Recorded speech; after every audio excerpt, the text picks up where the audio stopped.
자, 31번에서 40번 문제 풀어보도록 하겠습니다.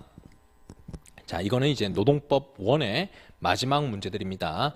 자, 바로 이어서 시작하면 31번 최저임금 법령상 최저임금위원회에 관한 설명으로 옳지 않은 것이라고 돼 있고, 자, 위원장, 부위원장은 공익위원 중에 위원회가 선출한다 라고 돼 있습니다. 예, 맞는 설명.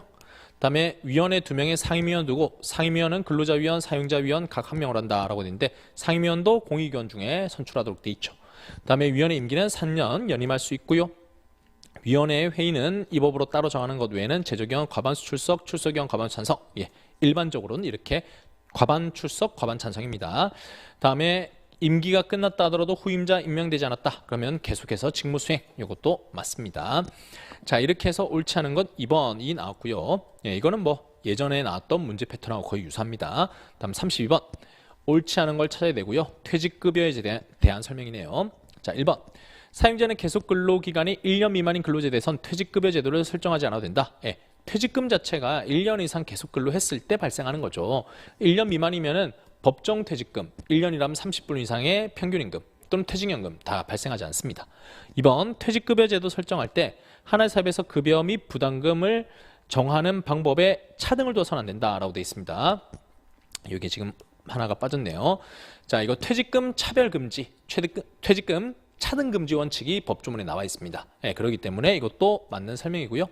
세 번째, 사용자가 퇴직급여 제도를 다른 종류 퇴직금 제도로 변경하려고 하면 근로자 과반수 대표한 자와 사전 협의를 해라 라고 되어 있는데 아닙니다. 특이하게 퇴직금 제도 같은 경우에는 취업규칙으로 만드는 것 같고 취업규칙 같은 경우에는 불이익 변경할 때 동의받으라고 돼 있단 말이죠. 그래서 좀 착각하기 쉬운데 퇴직급여 제도에 대해서는 맨 처음에 설정할 때도 근로자 대표 동의받도록 돼 있고요. 변경할 때도 유리하든 불리하든 그런 거 묻지 않아요. 그때도 동의받으라고 돼 있습니다. 그래서 X가 되고요. 네 번째, 사용자는 근로자가 퇴직한 경우에는 지급사유가 발생한 날부터 14일 이내 퇴직금을 지급해야 되는데 특별한 사정이 있는 경우에는 당사자 간의 합의에 따라 지급기일을 연장할 수 있다라고 돼 있습니다. 이건 근로기준법에 나와 있죠. 퇴직금에 대해서는 당사자 합의로 14일보다 더 연기할 수도 있습니다. 다섯 번째, 퇴직금 받을 권리는 3년간 행사하지 않으면 시효로 소멸한다. 이것도 맞습니다. 3년의 시효가 적용됩니다. 답은 3번이 됐고요. 다음 33번. 자, 퇴직급여 보장법령상 확정기여형 퇴직연금제도 가입한 근로자가 적립금을 중도 인출할 수 있는 경우를 모두 골라라 라고 되어 있습니다. 자, 무주택자 가입자가 주거를 목적으로 보증금을 부담할 때, 근데 이것도 괄호 안에 보시면 하나의 사업 또는 사업장에 근로한 동안 일을 안정한다. 예, 맞습니다. 그냥 전세 또는 보증금 이렇게 보시면 되겠어요. 전세금 또는 보증금. 자, 큰 목돈이 필요하죠. 그러면 그거 어디서 나올까요? 뭐 대출이 나오지 않는다 그러면은 내 퇴직금에서 땡겨다 쓰는 거 이거밖에 없겠죠. 그래서 확정기여형에 대해서 내 이름으로 내 명의로 적립돼 있는 이 적립금을 중도 인출할 수 있는 방법으로 큰 돈 필요할 때 이런 것들이 인정되고, 그다음 니은 무주택자 가입자가 본인 명의로 주택 구입 이것도 큰 목돈이 들어가죠. 이것도 가능하다라고 되어 있습니다. 예, 디귿은 그건 나와 있잖아요. 중대 인출에 나와 있지 않습니다. 그래서 기역, 니은 이렇게 정리가 되고 있고요. 자, 이건 조문을 좀 보여드리는데 확정기여형 퇴직연금제도 중도 인출 사유라고 돼 있고 여기서는 근데 이게 지금 시행령이 나와 있거든요. 그래서 여러분들이 법조문만 뒤지면 안 되고 또 시행령까지 타고 들어가서 내용을 봐야 되다 보니까 이게 내용이 잘 안 보일 수 있었던 내용이었죠. 자, 무주택자 본인 명의 주택 구입, 보증금, 그 다음에 1천분의 125 초과 의료비, 의료비는 큰 돈 들죠. 또 수술하는데 돈 많이 든다 이렇게 생각하시면 되겠고, 다음에 만약 파산 선고받았다 아니면 회생 절차 개시 결정 받았다 이것도 큰 목돈이 들어간다 이렇게 보시면 되겠고, 다음 여섯 번째, 요거는 대출금에 대한 원리금 상환 이렇게 돼 있고 그 외에 앞서 보셨던 그 장례비에 대한 내용은 전혀 보이지 않는다라는 게 보이시죠? 예, 그래서 여기에 내용이 정리가 되는 겁니다. 아, 이거는 좀 이전에 보기 힘들었던 패턴으로서 장례비가 언급됐구나. 왜 장례비가 다른 데서는 또 담보로 대출할 수 있는 그런 걸로 나와 있거든요. 근데 여러분들이 중도인출 뭐 DC형이냐 아니면 DB형이냐 뭐 이게 담보대출이 가능하다는 건지 중도인출이 가능하다는지 이런 것들이 막 헷갈리는데 그런 것도 좀 파고들어서 문제를 냈다라고 생각이 듭니다. 유사한 문제였던 거죠. 유사한 다른 제도가 있었는데 혼동하기 쉬운데 그런 걸 이용해서 출제를 했구나. 이렇게 볼 수가 있겠어요. 다음 34번 임금채권 보장법령에 관한 설명으로 옳지 않은 것이라고 되어 있는데요. 자, 도산 대지급금 지급받으려는 사람은 도산 등 사실이 있은 날로부터 3년 이내가 틀렸어요. 근로복지공단에 직접 대지급금 지급 청구해야 된다. 이것도 틀렸습니다. 노동부 장관한테 청구하고 그 다음에 2년 이내라고 되어 있습니다. 날짜가 틀렸고요. 그 다음에 이 법은 국가지자체에 직접 수행하는 사업에 적용되지 않는다라고 되어 있는데 맞습니다. 이거는 왜 그렇냐? 이유를 설명 좀 하자면 이 임금채권보장법이라고 하는 거는 대지급금, 옛날에 최대임금이라 불렸던 회사 망하면은 임금을 마지막에 못 받았어요. 그래서 국가가 대신 주는 제도 요건데 국가지자체는 망할 일이 없죠. 그리고 이 임금채권보장법에 따르게 되면은 그 기금을 운영하기 위해서는 보험료를 걷거든요. 근데 국가지자체는 망하지도 않는데 기금 보험료만 내라 이러면 말이 안 되겠죠. 그래서 이거는 적용하지 않도록 되어 있습니다. 다음 재직근로자에 대한 대지급금은 해당 근로자 하나의 사업에 근로한 동안 1회에만 지급한다라고 되어 있습니다. 재직했을 때 1회만, 퇴직했을 때는 그 외도 될 수가 있는 거고요. 다음에 임금채권보장기금은 노동부 장관이 관리 운영하는 것도 맞고요. 다음에 사업주로부터 임금을 지급받지 못한 근로자의 생활 안정을 위해서 근로자 신청에 따라 생계비 필요한 비용을 용지할 수 있다라고 되어 있는데 생계비 같은 경우에는 근로자 신청에 따라서 빌릴 수 있도록 되어 있습니다. 그래서 답은 1번 이렇게 정리가 됩니다. 이것도 한번 보여드리면 자 대지급금을 누구한테 청구해라? 노동부 장관에게 지급을 청구해라 라고 되어 있습니다. 그리고 도산 등 사실이 있은 날로부터 2년이라고 되어 있죠. 자 시행령에 나와 있는 걸 출제를 했고 그 중에서도 이번에는 3년이라 내서 그나마 여러분들 중에서 도산 등 사실 3년 2년인데 3년이네 하고 잡아냈던 분들도 계실 텐데 요 노동부 장관 이 부분도 지금 뽑아서 냈구나 이렇게 보이셔야 되겠습니다. 만약 요거를 2년 그대로 내고 노동부 장관 이렇게 나왔으면은 쉬었을까? 왜냐하면 요거는 나온 적이 있었어요. 2년짜리는. 근데 여기 노동부 장관한테 지급을 청구해야 된다. 이 부분은 약간 좀 낯선 패턴이었습니다. 그래서 이것도 출제할 수 있겠구나 이렇게 보시면 되겠고 이것도 이제 좀 깊이 공부하시면 헷갈릴 수밖에 없는 게 밑에 가볼게요. 근로복지공단에 제출을 하도록 돼 있거든요. 노동부 장관한테 지급을 청구하는데 결과적으로 노동부 장관에게 지급을 청구하려고 할 때는 바로 근로복지공단에 제출을 해라. 관할 지방고용노동관서장을 거쳐서 이렇게 쭉 나와 있어요. 내용은 제가 좀 생략을 했는데 그러다 보니까 이 내용을 종합적으로 여러분들이 시행령 시행규칙까지 본다면은 그러면 공단에다가 제출하는 것도 틀린 건 아니잖아 라고 할 수 있겠죠. 헷갈리게 만들었죠. 근데 다시 한번 가보시면 뭐라고 돼 있다? 도산 대지급금 지급받는 사람은 공단에 직접 청구해라 라고 돼 있는데 법조문은 청구 자체는 노동부 장관한테 청구하도록 돼 있고 서류 제출 자체를 여기 밑에 보셨던 공단한테 제출해라 이렇게 돼 있다는 거죠. 청구하고 서류 제출하고는 전혀 다르다 이렇게 이해를 하시면 되겠습니다. 자 다음 넘어가겠습니다. 35번 자 사업주로부터 징수하는 부담금에 관한 설명으로 옳지 않은 것이라고 돼 있고 자 사업주 부담에 대한 부담금은 사업에 종사하는 근로자의 보수 총액 1,000분의 2의 범위에서 임금채권보장기금심의위원회 심의를 거쳐서 노동부 장관이 정하는 부담금 비율을 곱해서 산정한 금액으로 한다. 맞습니다. 법조문 그대로. 그 다음에 이 법은 사업주 부담금에 관해서 다른 법률에 우선한다. 이것도 법률 그대로. 외국인에 관한 법에 따라서 출국만기보험 신탁에 가입했다 한다면 부담금을 경감할 수 있다라는데 출국만기보험 신탁이라고 하는 게 퇴직금 쪽거든요. 퇴직금에 대해서 미리 회사가 적립하고 있으니까 그러면은 퇴직금에 대해서는 앞으로 밀릴 일이 없겠구나. 그럼 그 부분에 대해서는 굳이 임금 떼일 때를 대비해서 보험기금을 만들 이유가 없겠죠. 왜? 회사가 이미 따로 적립해서 무조건 줄 거니까. 그래서 이거는 경감할 수 있다는 얘기. 이것도 법조문에 있습니다. 다음에 근기법 퇴직급여 보장법에 따른 퇴직금을 미리 정산했다라는 부담금 경감할 수 있다. 같은 취지입니다. 미리 퇴직금 다 줬는데 떼일 수 있으니까 보험료 내. 이럴 이유가 없겠죠. 다 줬는데. 그래서 이것도 경감 가능합니다. 다음은 사업주 부담금 산정할 때 해당 연도 보수총액 결정하기 곤란한 경우에는 전년도 보수총액 기준으로 한다라고 되어 있는데 이거는 또 법조문에 보면 뭐라고 되어 있냐? 자 여기 보시면 총액을 결정이 곤란하다라고 한다면 고시하는 노무 비율에 따라 보수총액을 결정한다. 이렇게 나와 있습니다.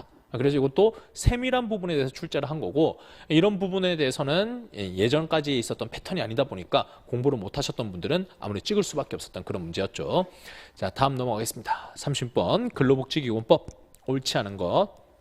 자 1번 누구든지 국가, 지자체, 근로자의 주거안정, 생활안정, 재산 형성 등 근로복지를 위해서 이 법에 따라 융자한 자금은 목적 사업에만 사용해야 된다. 분명히 근로복지 위해서 돈 빌려줬는데 그걸 딴 데 쓰면 안 되겠죠. 목적 사업 범위 내에서 써라. 당연한 얘기고요. 다음 국가, 지자체는 근로자가 아니면서 자신이 아닌 다른 사업에 사업을 위해서 다른 사람을 사용하지 않고 자신이 직접 노무를 제공해서 노무 수령자로부터 대가를 얻는 사람. 자 이걸 줄여서 우리가 특수형태 근로종사자. 자영업자 성격을 띠지만 본인의 노동으로 먹고 사는 사람이에요. 그런 사람에 대해서 복지 사업을 실시할 수 있다라고 되어 있습니다. 약간의 그 자영업자인데 근로자처럼 일하면서 돈 벌어 먹고 사는 사람이다. 그럼 본인의 복지를 위해서 본인이 투자할 돈이 있겠습니까?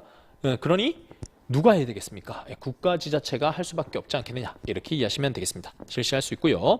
다음은 선택적 복지제도 실시할 때는 직급, 근속연수, 부양가족을 고려해서 합리적 기준에 따라 수혜 기준을 달리할 수 있다라고 되어 있는데, 이건 아마 회사 다니시는 분들, 법조문에도 있는 내용인데 회사 다니시는 분들은 쉽게 이해가 될 겁니다. 그 복지 포인트 이런 제도가 선택적 복지제도의 일환인데, 뭐 장기 근속한 사람들이 복지 포인트가 더 많아요.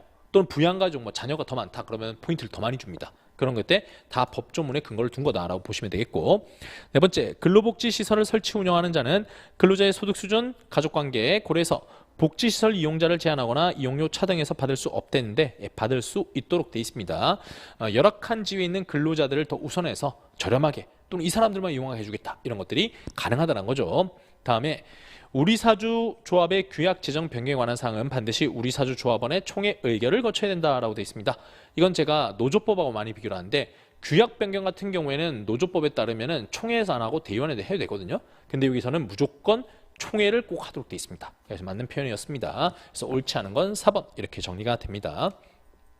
다음은 여긴 보여드린 겁니다. 법조문. 근로복지시설 설치 운영하는 사람은 차등해서 받을 수 있다, 이렇게 법조문에 나와 있다. 다음에 37번 갑니다. 외국인 근로자의 고용에 관한 법률상 취업활동기간 제한의 특례에 관한 내용이다. 괄호 안에 있는 내용 옳게나 이러한지 봐라 라고 되어 있습니다. 자, 고용허가받은 사용자에게 고용된 외국인 근로자로서 취업활동기간은요, 원래는 3년 동안 일을 할 수 있습니다. 3년 이내에. 그래서 만료되어서 출국하기 전에 만약 일 잘해서 얘는 내보내는 것보다 우리가 계속 쓰고 싶은데요 라고 하면은 또 연장이 가능해요. 그 연장이 재고용 허가를 요청했다라고 한다면 한 차례만 2년 미만의 범위에서 연장받을 수 있다라고 되어 있습니다. 그래서 답은 이렇게 잘 나와 있네요. 이거는 뭐 예전에 나왔던 패턴하고 유사하기 때문에 이 문제는 특히 어렵다, 이렇게 보긴 좀 어렵겠고요. 다음 가시면 38번 옳지 않은 걸로 가보겠습니다. 외국인 근로자 고용 등에 관한 법령이네요. 1번 직업안전법에 따른 직업안전기관이 아닌 자는 외국인 근로자 선발, 알선, 채용에 개입해서는 안 된다. 이건 법조문에 있습니다. 소위 말하는 브로커 개입하지 마, 이렇게 얘기를 하는 겁니다. 다음 두 번째, 자, 법무부 장관은 송출국가가 송부한 송출대사 인력을 기초로 외국인 구직자 명부를 작성하고 관리해야 된다. 외국인 구직자 명부 작성은 나중에 법령 보시면 알겠지만은 고용센터 가서 근로자 명부 가지고 이 사람이 좋아요 하고 선택하거든요. 그러면 고용센터가 위에는 누가 있냐? 노동부 장관이거든요. 근데 법무부 장관이라 돼 있으니까 틀린 얘기가 되는 거죠. 법무부 장관은 이 법령관에서 보시면 사증 발급관에서 얘기가 나올 뿐입니다. 다음 세 번째 가시면, 자, 고용 허가를 최초로 받았다. 외국인 근로자를 처음 써요. 처음 쓰면은 노동관계 법령, 인권 등에 대해서 교육을 받아라라고 돼 있고, 다음에 외국인 근로자는 입국한 후 15일 이내에 취업 교육을 받아야 된다, 이렇게도 나와 있습니다. 다음 다섯 번째, 고용 허가에 따라 체결된 근로계약 효력 발생 시기는 외국인 근로자가 입국한 날로부터 한다라고 돼 있는데, 고용 허가는요, 고용 허가는 입국하기 전부터 고용 허가 떨어진 때부터 하는데, 근로계약이라는 건 들어왔을 때부터 해야 실질적으로 일이 시작되겠죠.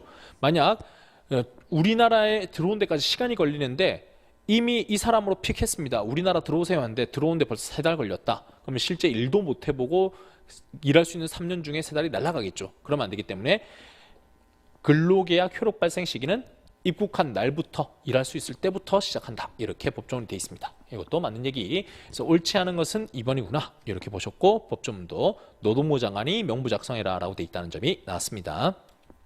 다음 39번 헌법 제32조 명시된 내용으로 옳은 거 어디라고 되어 있는데요. 자, 국가는 근로의 의무 내용과 조건을 민주주의 원칙에 따라 법률로 정한다. 이거는 법조문에 그대로 나와 있습니다. 이거 맞고요.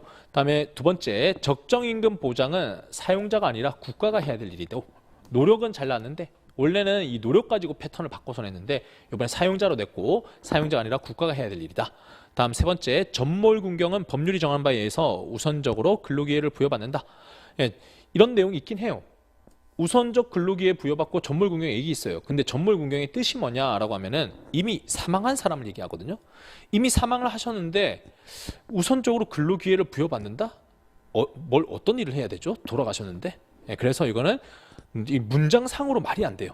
하지만 시험 문제가 헷갈릴 수 있는 이유가 뭐냐면 헌법 제32조 보면 전몰군경 얘기가 있고 취업기회 우선 부여도 있어요. 단 누구라고 돼 있냐? 유가족이라 돼 있습니다. 그래서 이걸 서립게 공부하면 이제 헷갈리는 거죠. 어디서 봤던 문장이니까. 그래서 여러분들이 이것도 틀렸다라고 정리를 하셔야 되고, 네 번째, 근로의 권리는 인간 존엄을 보장하도록 법률로 수정한다라고 돼 있는데 근로 조건에 대해서 법률로 정하도록 돼 있고 그게 근기법 내용입니다. 이것도 틀렸고, 미성년자의 근로는 고용임금 근로조건에서도 부당한 차별받지 않는다. 참 좋은 내용인데 연소자에 대해서 차별받지 않는다 이렇게 돼 있지, 이런 식으로 규정돼 있지 않습니다. 그래서 이것도 틀렸고요. 그래서 이 헌법 문제는 나올 때마다 참 많이들 헷갈려 하시는 게, 법조문대로 문제를 맞춰야 되는데 그 법조문 내용이 참 좋은 가치를 담고 있다 보니까 대충 보게 되고, 그러다 보니까 틀리는 경우들이 생긴다는 겁니다. 그래서 1번이 답이 된다. 다음 가시면 32조 한번 보여드리는 거예요. 방금 말씀드렸듯이 국가유공자, 상위공경, 전물공경, 유가족이라고 돼 있다는 점, 이걸 보셔야 되겠고, 연소자, 근로자 특별한 보호라고만 돼 있다. 그 다음에 근로조건의 기준은 인간존엄 보장하도록 법률로 정한다. 이런 식으로 해서 법조문을 제대로 알아야 된다라고 말씀드리고 넘어갑니다. 다음에 마지막 ILO 협약을 모두 골라라 라고 돼 있는데, 자, 이것도 요 두 가지는 그래도 최신의 그 비준했기 때문에, 최근 비준했기 때문에 좀 쉬웠을 겁니다. 근데 이 두 가지에 대해서는 많이들 헷갈렸을 겁니다. 특히 155 요거는 요즘 잘 언급을 하지 않거든요. 핵심 협약도 아니다 보니까 얘기를 잘 안 하는데, 결론적으로는 다 비준했습니다. 그래서 답은 기억, 니은, 디귿, 리을 이렇게 정리가 되고 있고, ILO는 105 빼고는 다 비준했다 이런 식으로 얘기하다 보니까 핵심 협약 말고 나머지 것들에 대해서 물어보면 좀 어려웠을 텐데, 이번에 나머지 것에 대해서, 핵심 협약 말고 나머지 것에 대해서 물어봤기 때문에 어렵다라고 정리할 수가 있겠습니다. 자, 이렇게 해서 노동법 1에 대해서 한번 다 풀어보셨고요. 바로 이어서 또 노동법 2 41번부터 50번까지의 문제를 보도록 하겠습니다.